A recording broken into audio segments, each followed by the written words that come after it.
everyone, I hope you're doing well. Today we are going to be changing my hair color. We're going to be taking it from sort of a medium brown color and kicking it up a notch. We're going to go with something a little bit warmer and more cool toned, and I'm going to be going for a dark ash brown shade. So it's going to just darken up my overall color and just add some nice like shimmer and warmth to my hair coloring. So actually I'm just going to go through the process with you step by step. We're going to do my hair here, and I just wanted to give you a few tips and tricks for home hair coloring as well, and perhaps maybe you guys will learn something new. I don't know. So anyways, I just wanted to share this with you. Anytime that I use a cream hair coloring, and because I do have such thick hair and I have such a lot of it, I actually pick up 2 boxes because I'd rather have too much than not enough and wind up with patchy, uneven coverage. So for this, I'm going to be using the Loreal Paris, and this is the Superior Preference Fade Defying Color Shine System. Now, this actually claims to have up to 8 weeks of fade defying color, which I can actually attest to. I really find that with this particular line, since I've been using it more frequently lately, I really enjoy the length of coverage that I get from it before I have to either touch up my roots or reapply my color all over. I really like the product. It has a decent smell. It doesn't like run you out of the house. I still crack the windows a little bit just because I like fresh air, but I really do like the way that this covers my hair and leaves a tremendous amount of shine, and I really like the results and I like the color. One main thing I really like about this product especially is that the color you see on the box is going to be the color that you wind up with. So you never really have to worry about, is my hair going to turn out the same color? Because even if you wash it a couple of times, you'll still be right within that target shade that you're looking for. So I've never ended up with like black hair when I was trying to go for a dark brunette. So I really recommend their brunette, series or their brunette line. Make sure to have a hair dye towel on hand. You might want to have a couple just to put on your workstation around you, and also perhaps to put on your shoulders. I have on an old t-shirt that I use every time that I color alternate with this one and another one, and I just like to use that to keep my shoulders protected and keep the hair dye from getting onto my skin. You will also want to have a brush on hand. Any brush is fine. If you are going to be sectioning your hair, you may want to have a rat tail comb.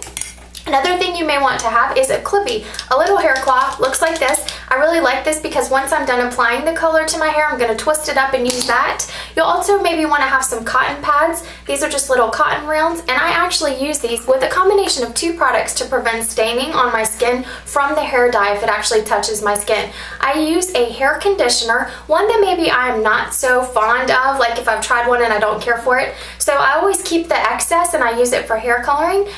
We're going to be using this, and in the end we're also going to be using a take it away makeup remover, but it can be any type of makeup remover that you have. This is going to get off the remainder of any hair dye that you might have on your skin. The last thing I recommend having on hand is wipes. This is going to be your I need to clean it up in a hurry backup plan, because if you happen to drop dye somewhere or drop it on the floor, splash it on the walls, you'll be able to clean it up in a hurry. A few more tips I wanted to mention before you get started. I have actually flipped my shower curtain. I put the fabric shower curtain behind the plastic liner. That way, in case I sling any hair dye on it, it won't really matter. I can just wipe it off and I don't damage my shower curtain. That's kind of cool to remember, especially if you have a shower behind you that has a shower curtain. I have an emergency hair elastic, something I always like to keep handy. And then I also took off any really kind of dangly jewelry or any really fancy rings or anything like that. I took all of that off because I don't want to get dye on that or mess that up. Alright, I'm going to be preparing each of the 2 boxes that I purchased in the same exact way. And the way that this product works is you have a number 1, a number 2, and your conditioner, which is step number 3. Everything's clearly labeled. You'll see you have step 1, step 2, so you really can't mess it up. The first thing it says to do is you're going to open up step number 1. And what I always do, just a tip, make sure that the color on the bottle matches the color on the box. I haven't ever had it happen, knock on wood, but you do when you start want to make sure that maybe somebody didn't switch it or do anything like that, because I'd hate for you to end up with the wrong hair color. As long as the box is sealed, you should be okay, but it is an extra precaution you may want to take. So then I'm going to open up product number 2, and I'm just going to add it to product number 1, just like this. And then I'm going to set that to the side. Then what you're going to do is you're going to replace the top, just like this, and you're going to take this little twist tabby and you're just going to twist it until it pops off, just like that. And then you're going to cover it with your finger and you're going to shake it. Now you can actually wear your gloves for this part, but I don't, because there's a couple of things I like to do first before I get started. So you're just going to shake this up really good. Make sure you get the product good and mixed up, and you'll see it goes from kind of like a milky white to a more caramel color, and you just want to really just make sure you shake it up thoroughly because you want the product to blend together. Basically what you're doing is you're mixing your hair colorant and your developer. I have both of my bottles equally blended. You can tell the product's well distributed. They're both nice and caramelized in tone. Now because I have two of the same exact product, I am actually going to do something to kind of ensure that each bottle of color is going to pretty much be consistent with the other, and this is a step I highly recommend, especially if you're using two bottles. Basically, to mix it, you're just going to take both bottles and you're just going to take the coloring and you're going to exchange it back and forth. Make sure you're doing this over a towel because it can get a little messy if you're not careful, and you're just going to switch it back and forth, alternate it just like I am. And this is going to help ensure that the product is evenly blended between the two in case there are any color inconsistencies, or maybe these are different dye lots. So that way you're sure that the color is going to be the same no matter which bottle you grab. Okay, so I have both of those mixed. They're pretty well evenly distributed, and I'm going to put the lids back on both of these, and I'm going to give it one more good shake. This is always the fun part. Shake, shake, shake, Sonora. Alright, now that I've gotten this shaken up and ready to go, I'm going to take my conditioner and my cotton rounds. And what I like to do before I actually start dyeing my hair is I take the conditioner and I pretty well just glop it on. I make sure I have two cotton rounds just like this, spread the conditioner evenly, and I'm going to use the cotton round and I'm going to just apply a layer of conditioner all the way around the outer edges of my face. It's going to go around my face, over my ears,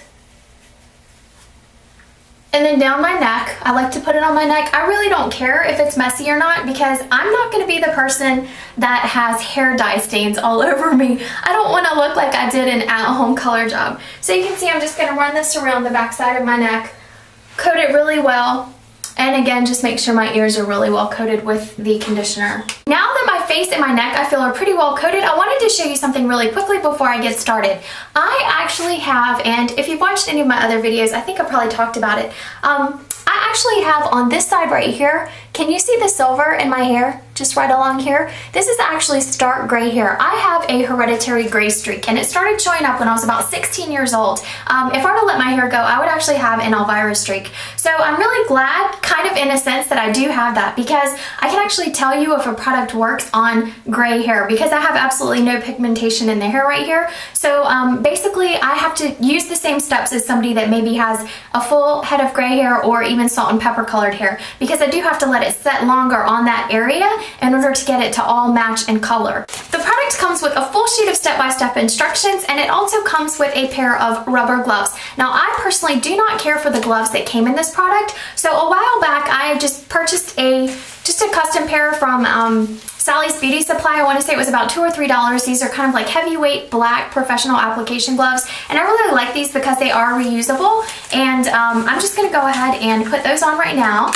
instead of these particular gloves. Okay, my hair is actually second day hair. The first day I washed my hair, I did not use conditioner. I didn't want to affect any of the product kind of setting in and clinging to my hair shaft or anything like that. So I did wash my hair sans conditioner. It was a little bit rough to detangle, but I carefully detangled with a wide tooth comb. And this is second day hair, like I said. I feel like if you wait a day or two before you color your hair, you'll get much better results because your coloring will cling a lot better to your natural hair versus something that's got a lot of buildup or a lot of product in it. And you'll also want to make sure that all of the knots are out of your hair. For the first step, I'm just going to start sectioning towards my roots, and I'm going to start applying the product. This is just a squeeze product. It's just going to dispense out of the top of the nozzle. And because I part my hair down the center a lot, I'm going to start by applying the color on my center part.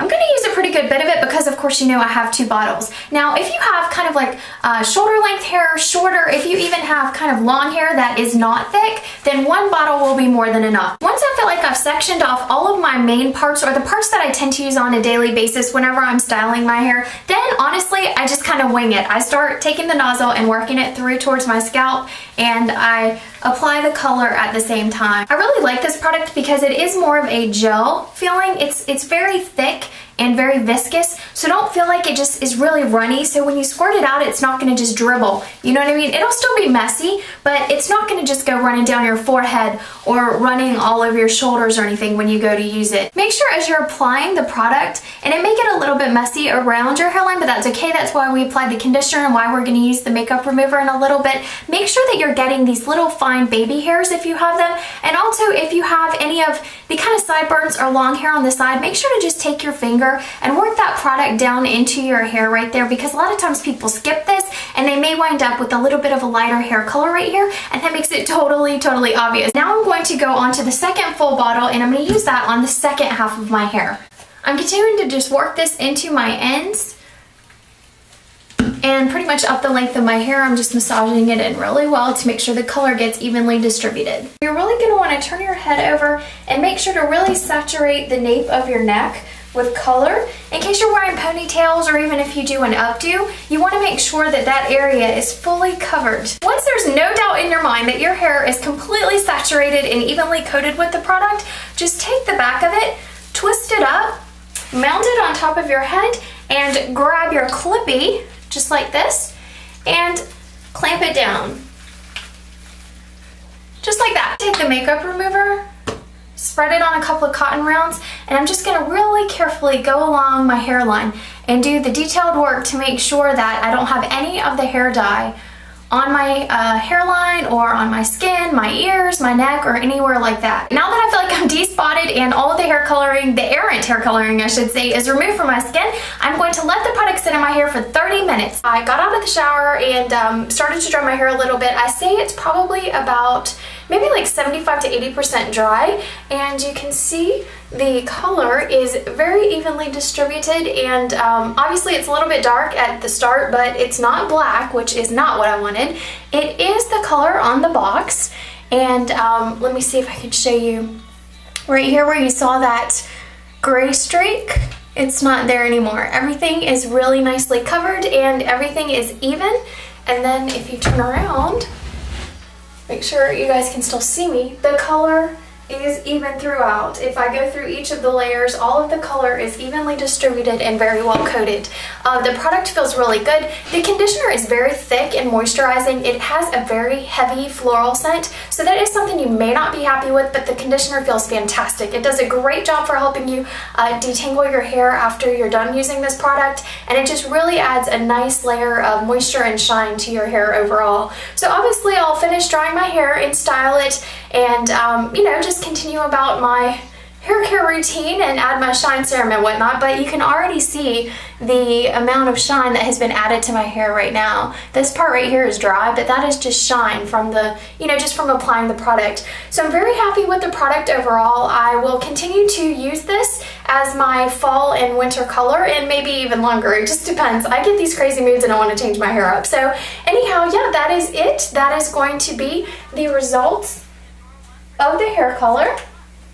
And I hope this video has helped you guys in some way. I'll see you in my next video. Bye!